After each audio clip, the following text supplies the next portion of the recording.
In a Counter-Strike match, information can mean the difference between success or failure. As a result, smoke grenades have become a cornerstone of team tactics. With Counter-Strike 2's new game engine, we've evolved smokes and made them dynamic. Smoke grenades now create volumetric 3D objects that live in the world. Now, not only do all players see the same smoke regardless of position, but the smoke can interact with the environment in interesting ways. It reacts to lighting, grows to fill spaces naturally.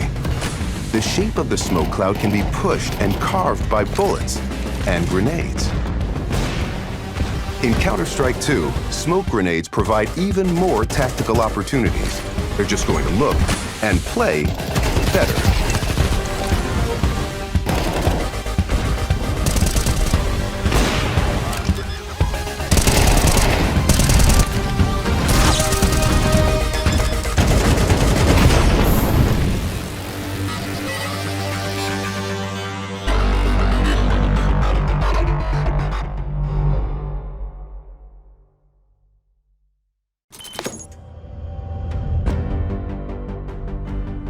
With over 20 years of history, maps are a fundamental pillar of Counter-Strike. And in Counter-Strike 2, maps are getting a new look. But don't worry, you can still bring along your countless hours honing strategies and exploiting every corner and crevice. We took 3 approaches to improving maps while retaining their rich legacy.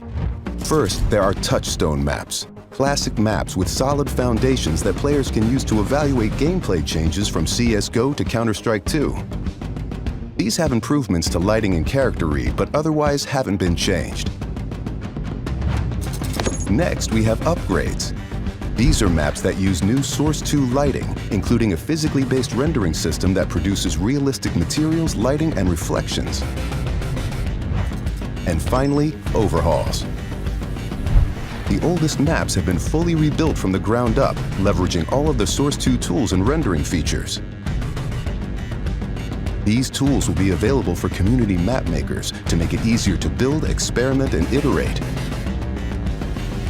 With upgrades to lighting, player read, and materials in Counter-Strike 2, even the familiar will feel brand new.